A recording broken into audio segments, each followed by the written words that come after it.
Hi, welcome to Shereen's kitchen. இன்றைக்கி நம்ம ஷெரீன்ஸ் கிச்சனில் அருமையான ஒரு சப்பாத்திக்கு ஒரு சைட் டிஷ்ஷாக அருமையான கொண்டக்கடலையில் குருமா பண்ண போகிறோம். வாங்க குருமா எப்படி பண்ணலாம் அப்படிங்கிறத பார்க்கலாம். 150 கிராம் அளவுக்கு கொண்டக்கடலை ஒரு 8 மணி நேரமாக ஊற வச்சுட்டு அதில் சேர்த்துருக்கேன். அதுக்கப்புறமா ஒரு உருளைக்கிழங்கு, அது கூட தேவையான உப்பு, கொஞ்சம் மஞ்சள் தூள். இப்போ குக்கர் மூடி போட்டுடலாம். 5 விசில் விட்டு வேக வச்சுக்கலாம். கிழங்கும் கொண்டக்கடலையுமே நல்லா வெந்துருச்சு. இப்போ இதை மாற்றி வச்சுட்டு தாளிச்சிக்கலாம். அடுத்து ஒரு குக்கர் வச்சு எண்ணெய் ஊற்றிடலாம். எண்ணெய் காஞ்சமே ஒரு பட்டை, கிராம்பு, ஏலக்காய், கொஞ்சம் அன்னாச்சி பூ சேர்த்துட்டு ஒரு பிரிஞ்சி இலை, அடுத்து ஒரு பெரிய வெங்காயம், 2 பச்சை மிளகாய்.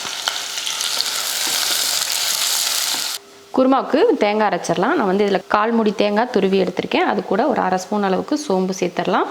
ஒரு சின்ன துண்டு பட்டை. இப்போ இதை அரைச்சி எடுத்துடலாம். வெங்காயம் பாருங்கள், இந்த அளவுக்கு வதங்கணும், ரொம்ப கருக விட்டுறக்கூடாது.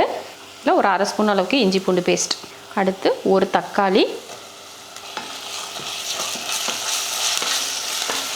இஞ்சி பூண்டு பேஸ்ட்டு போட்டு ஓரளவுக்கு நல்லா வதங்கிடுச்சு. தக்காளி நல்லா மசியணும் அப்படின்றதெல்லாம் கிடையாது, இந்த அளவுக்கு இருந்துட்டாலே போதும்.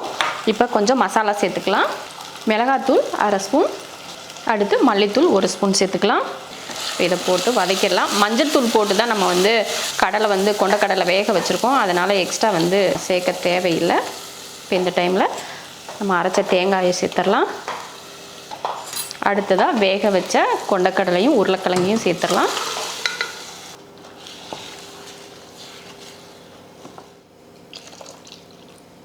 தேவையான அளவுக்கு தண்ணி சேர்த்துட்டு உப்பு சரி பார்த்து கொஞ்சம் உப்பு சேர்த்துக்கலாம். அவ்வளோதான். இதில் எக்ஸ்ட்ரா தண்ணியெல்லாம் சேர்க்க வேணாம், கொஞ்சம் கிரேவி பக்குவத்தில் தான் இருக்கும், அதனால் அதிகமாக தண்ணி வேணாம், இந்தளவுக்கு போதும். இப்போ குக்கர் மூடி போட்டுடலாம். ஒரு 2 விசில் விட்டு ஆஃப் பண்ணிக்கலாம். சூப்பரான ஒரு குருமா பாருங்கள் எவ்வளோ அருமையாக ரெடியாக இருக்குன்ட்டு. பார்க்கவே அருமையாக கலர்ஃபுல்லாக அருமையான ஒரு குருமா செஞ்சுருக்கோம். கண்டிப்பாக இது பூரிக்கு நல்லாயிருக்கும், சப்பாத்திக்கு நல்லாயிருக்கும், அப்புறம் பரோட்டாவுக்கும் நல்லாயிருக்கும். சாதத்தில் ஊற்றி சாப்பிட்றதுக்கு அந்தளவுக்கு டேஸ்ட் நல்லா இருக்காது. ஒரு சிலருக்கு நம்ம வீட்டில் எடுத்துக்கிட்டிங்கன்னா பார்த்திங்கன்னா, மாமாவுக்கு சாதத்தில் குருமா ஊற்றி சாப்பிட்றது அவருக்கு பிடிக்கும்.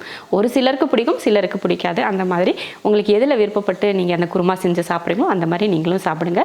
அருமையாக இதே போல் நீங்களும் செஞ்சு பார்த்துட்டு, இன்னொன்று சொல்ல மறந்துக்கிட்டேன், இட்லிக்கும் தோசைக்கும் நல்லாயிருக்கும். இதே போல் நீங்களும் குருமா செஞ்சு பார்த்துட்டு எப்படி இருக்குன்னு சொல்லிவிட்டு கமெண்ட்டில் சொல்லுங்கள்.